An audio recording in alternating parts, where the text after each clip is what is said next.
नमस्ते साथियों, स्थानांतरण चाहने वाले साथियों के लिए कुछ नवीन जानकारियां हैं। एक दिशा निर्देश लोक शिक्षण संचालनालय के द्वारा जारी किया गया है और इसमें कुछ नवीन जानकारियां दी गई हैं। आइए इस वीडियो के माध्यम से जानते हैं।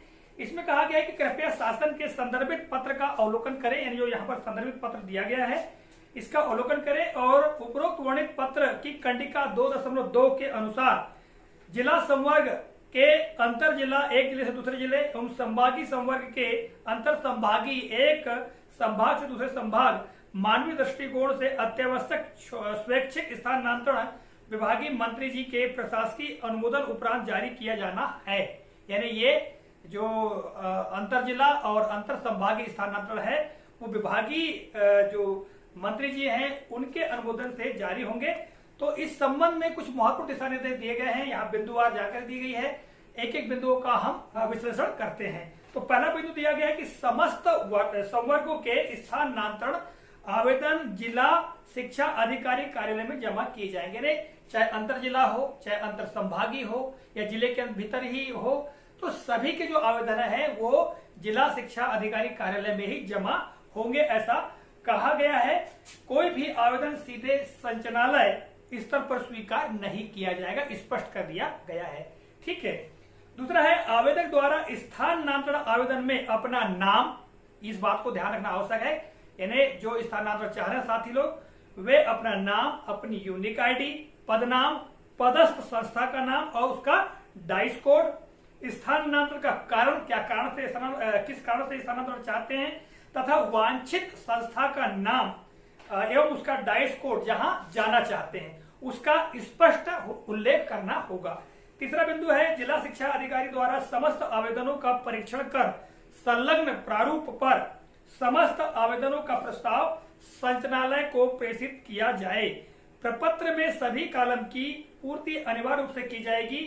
आवेदन की प्रति संलग्न की जाएगी तथा प्रपत्र का सरल क्रमांक आवेदन पर अंकित करना अनिवार्य होगा। तो यहाँ पर जो आवेदन है उसका परीक्षण करने के पश्चात यहाँ जो दिशा निर्देश दिया गया है, इस दिशा निर्देश में ही कॉलम दी गए, खंड दी गए, उसके साथ समस्त खंडों की पूर्ति करने को कहा गया है।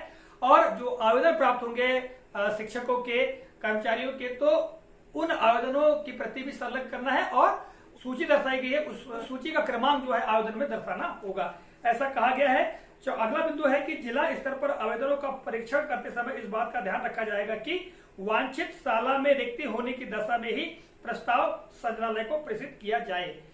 साथियों, इस बात का विशेष ध्यान रखना है कि हम उसी शाला में जाएं या उसी शाला का नाम अंकित करें जहां पर पद रिक्त है। यदि पद रिक्त वाली शाला नहीं है तो ऐसी शाला का नाम आप बिल्कुल ना दें, क्योंकि ऐसे आवेदन जो ऊपर वरिष्ठ कार्यालय है अर्थात जो लोक शिक्षण संचालनालय वहां प्रेषित नहीं किया जाएगा। इस बात का विशेष ध्यान रखना है।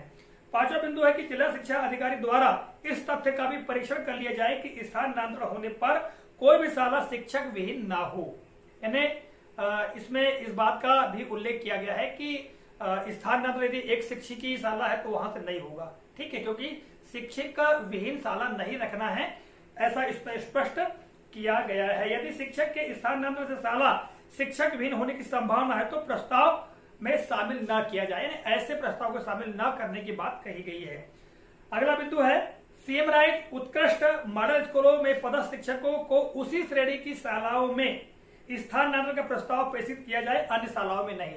यानी जो शिक्षक सीएम राइट में पदस्थ है, उत्कृष्ट शालाओं में पदस्थ है या मॉडल स्कूल में पदस्थ है, तो उन शिक्षकों का स्थानांतरण ऐसी ही शालाओं में हो सकता है।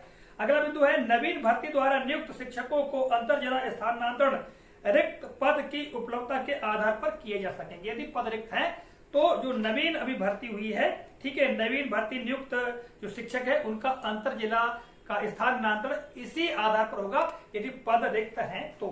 ठीक है। इसके अलावा जो अगला बिंदु है कि समस्त प्रस्ताव दिनांक 5 अगस्त 2023 तक सॉफ्ट एवं हार्ड कॉपी में अनिवार्य रूप से विशेष वाहक से प्रेषित की जाएगी और सॉफ्ट कॉपी को यहाँ पर जो ईमेल दिया गया है, ठीक है, इस ईमेल पर प्रेषित करने को कहा गया है। तो इस दिशा निर्देश में जो महत्वपूर्ण जानकारी दी गई थी वो हमने आपको बताया। और जैसा कि यहाँ पर दो बिंदु सबसे ज्यादा महत्वपूर्ण हैं, ठीक है, कि जो साथी स्थानांतरण चाहते हैं वे अपना नाम, यूनिक आईडी, पदनाम, पदस्थ संस्था का नाम, डाइस कोड, स्थानांतरण का कारण, ठीक है, जिस शाला में जाना चाहते हैं उस शाला का नाम और उसका डाइस कोड, ये अनिवार्य है। दूसरी बात, हमको उसी शाला का चयन करना है जहां हमको जाना है कि वहां पद रिक्त है। यदि पद रिक्त नहीं है और ऐसी शाला का यदि आप नाम देते हैं तो आपका जो आवेदन है वो शामिल नहीं किया जाएगा। तो साथियों, इस वीडियो के माध्यम से हमने यह जानकारी आप तक प्रेषित की। आशा करते हैं जानकारी उपयोगी लगी होगी। तो मिलेंगे अगले कार्यक्रम में, तब तक के लिए जय हिंद।